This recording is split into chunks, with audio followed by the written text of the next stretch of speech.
here is everything that you need to know about Blades of Glory because we figured out how to work the Google on the internet machine. In 2002, two rival Olympic ice skaters were stripped of their gold medals and permanently banned from men's single competition. Banned from men's figure skating for the remainder of your lives.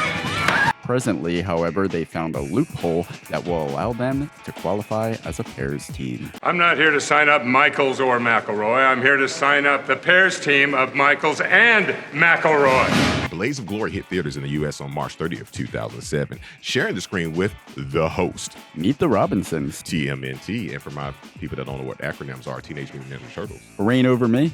Mr. Bean's Holiday. The Hills Have Eyes Part Hoop. Shooter! Our good friend Forrest Whitaker took a little trip to heaven. A Little Trip to Heaven shares the same editor as Blades of Glory, actually, Mr. Richard Pearson. You disappoint me now. Old Dick Pearson. You disappoint me now. Why? Because you didn't say shit about our guy, our little friend Morgan Freeman. I think I love fucking Forrest Whitaker. Damn it. Yeah. All right. I think I love my wife. Premonition. This is Sparta! 300. The Lookout. John Travolta's favorite movie, Wild Hogs. I think Battlefield Earth is his favorite movie. And Zodiac. I love Zodiac. I just hate the ending. It's hard to stay awake through. It's too cozy. Robert Downey Jr. gets me there every time. Something about murder just makes me feel nice and cozy. Yeah. All right. Black Snake Moan.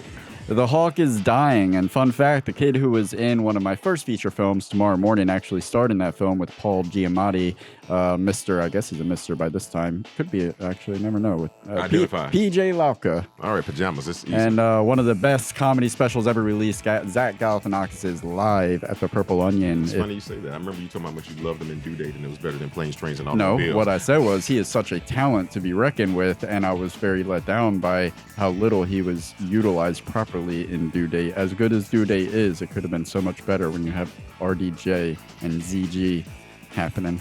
It's a lot of letters, not a lot of words. TMNT. Now, let's get into who wrote Blades of Glory. Craig Cox and his brother, Jeff Cox. That's a lot of Cox. Came up with the story for Blades of Glory. You keep saying Dick, not me. With the help of Bussy Phillips. Now, Craig. Busy. No, Bussy.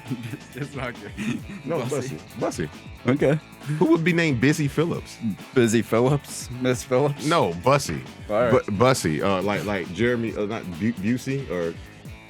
Whatever you say, Kier. All right, whatever. Further take, Busy Phillips. And Craig actually jumped in front of the camera for a cameo as Angry Skater. Those two are turning the sport into a freak show. This is the only credit in the realm of screenwriting that is on Busy Phillips' resume, and she actually accepted the story credit reluctantly due to the film's vulnerability of a lawsuit due to the rules of the Writers Guild. But you probably know her as an actress from shows like Freaks and Geeks, Undeclared, Dawson's Creek, ER, and Cougar Town. Busy is actually friends with the Cox brothers, growing up together in Arizona. Her and Craig were watching a figure skating competition when Busy remarked how a story about rival figure skaters would be funny, at which point Craig and his brother added the twist of the rivals having to team up to be the first male figure skating pair. Now, the Busy Cox, not to be confused with soft porn story, was fleshed out into a screenplay by the Cox brothers along with John Altshuler and Dave Krinsky. Dave will be joining us later in the program for Cast, Crew, or You. Now, Altshuler and Krinsky have collaborated on a number of great comedy programs together, including Dale, King of the Hill, Silicon Valley, Lopez, and the Freaks Brothers. Blades of Glory was directed by Josh Gordon and Will Speck, who more recently directed the 2016 comedy Office Christmas Party. Most people are actually familiar with their work without even knowing it because they are the team responsible for the iconic cavemen and gecko characters behind the award-winning Geico commercials. Who have you been eating out? Did you know that? Oh, man, sorry. That's a little bit of face-off left on me from last week. Did you know that the directors of this created the cavemen from Geico and the cavemen from Geico and the gecko? I do know that the cavemen of Geico had a season that they made it into a TV show and it was canceled. And they did that. One season. Yeah. I mean, I thought the commercials were great. The commercial was great. Now, Blades of Glory is stacked with comedic talent in major roles and plentiful cameos with Will Ferrell as Chaz Michaels. Writer Craig Cox says that Will Ferrell probably came up with the Michaels part because it was Chaz Lewis in the original script. Now, John header, or heater, as I like to call him, as Jimmy McElroy. I think Heater is what everybody likes to call him. Because he brings the heat. Yeah. All right. Will Arnett as Franz von Waldenberg.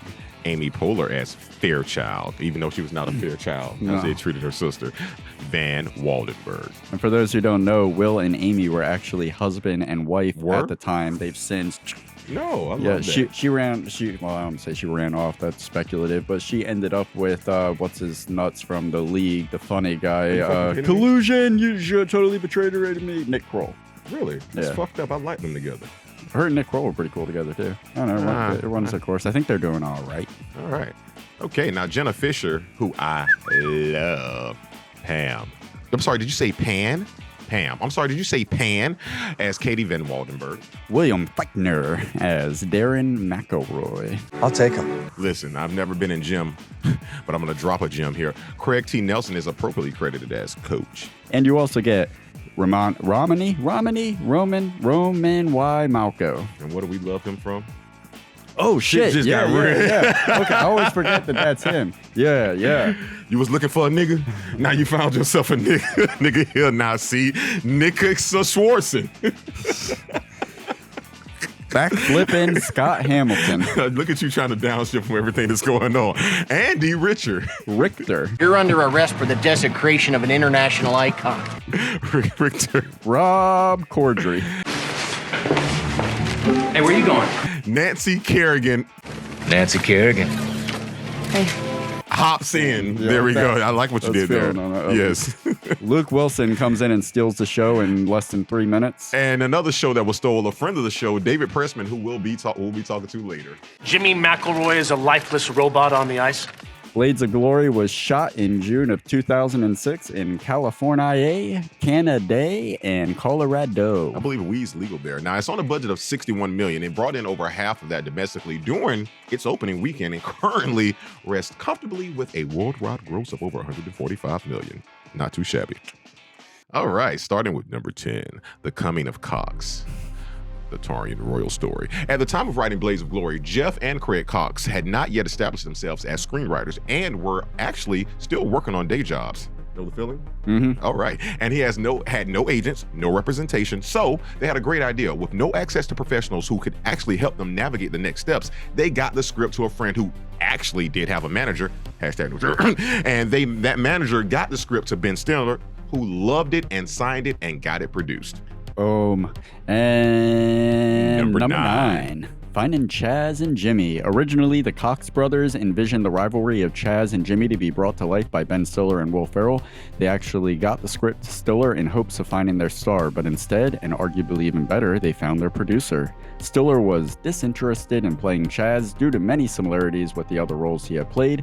Will Ferrell was shooting Talladega Nights when Ben Stiller got the script to him, and he immediately jumped on board, being drawn to the spectacle of it. But Will Ferrell wasn't originally intended to be Chaz. Jeff Cox said that they had Ferrell in mind for Jimmy, the role that ultimately went to John Heater. Because he brings the heat. Mm-hmm. Number 8, other casting calls writer Craig Cox said that the cast that came together was remarkably close with what they were envisioning when they wrote Blades of Glory. Amy Poehler and Will Arnett were who they actually were thinking of while writing the Waldenberg characters. Number 7, skating. Ferrell and Heater actually had to learn to figure skate, receiving lessons from Michelle Kwan's coach, Sarah Kawahara. I'm giving you props for this. Sarah Kawahara Heater. Sarah Kawahara Heater broke his ankle early on in training, which had the filmmakers worried if they would even be able to shoot the film. They managed to get it done by scheduling all of the acting scenes in one chunk while Heater healed, and then shot all of the action segments 6 weeks later. Ferrell said that he was on the ice 3 times a week during that time just to get proficient enough to get on and off the rink and be able to come to a stop in a way that resembled an actual ice skater. That was pretty dope because you've noticed that's why they put in that skating scene in Anchorman 2, because he was still proficient at skating. He was playing the flute on the ice. Oh man, I gotta go back and watch Anchorman 2. I only watched that one Gotta time. go back and watch Goodfellas. Yeah, right. All right, number 6, the glorious hair and costumes. Writer, why do I feel like every line is Writer Craig Cox? You're setting me up for some I'm bullshit. trying to get a montage out of this. Writer Craig Cox said that they had no vision for their hair at all, and that it just kind of came out of production meetings with the directors and whoever was doing their hair and makeup. Now, the outrageous costumes and wardrobe is largely credited to costume designer Julie Weiss, but the whole bone hairbrush was Will Ferrell's personal touch. I could not love a human baby as much as I love this brush. Now, Will Ferrell said that he was allowed to keep one costume from the production, which currently hangs next to his Ron Burgundy suit in his garage. His wife will not let him bring it in the house. Funny. When you get to that level of success, the woman still runs the show. Well, I mean, at the end of the day, you're going to do what she asks because you want that tang. Number 5, alternate ending. Craig Cox said that the original script's second act ended with the two main characters being kidnapped by an assassin and taken to a remote cabin on a mountaintop to prevent from competing. Their escape involved a crazy action sequence where we'd see them essentially do every other Olympic event other than figure skating as they traveled down the mountain with the assassin hot on their tails. DreamWorks, like a parent in the toys section, said, "That's too much money, pick something else," and we got the hilarious foot chase on ice skates that the movie now boasts.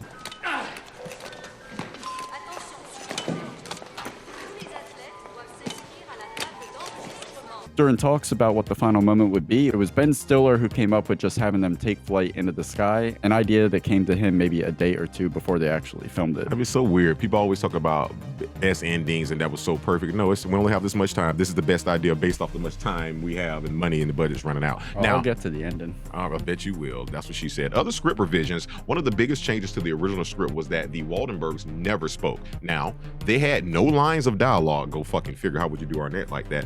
They had a coach who was their mother, an insane character. I'm thinking about Gina Gershon now in Face Off, that the writers envisioned as someone like Gloria Swanson in Sunset Boulevard. Now, once the character was nixed after 6 o'clock, some of those ideals channeled over to Jimmy's backstory with the billionaire father, which we love. Feeling? We're feeling now? What are you teaching this boy? Yeah, oh yeah.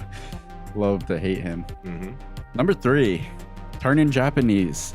John Heder actually spent 2 years in Japan as a Mormon missionary where he learned to speak Japanese fluently, a talent that was showcased during the press conference scene in Blades of Glory when Jimmy flawlessly responds to a reporter's question posed in Japanese. いい質問ですね。上手にやりたいと思いましたが、実は2人ともところで目は綺麗ですよ。I listen to a lot of NPR whenever they speak about a different dialect. They always try to white that dialect out. The fact that you felt the need to explain yourself lets me know I don't need to say anything else, so you should feel guilty. Honduras. You're doubling fucking down. Alternate titles. Number 2, Blades of Glory was shipped to theaters under the name Patnas. That's so stupid. No, that's so stereotypical based on what you just did. They put no. Oh yeah, it was. You heard me? Yeah, partners. Is that your? Yes, don't say it, but yes. Turn red. Are you yellow? No, I turned Japanese last one. That was number 3. Number 1. You did it again. Number 1. You're gonna fucking cancel. What the fuck's wrong with you? Cut that.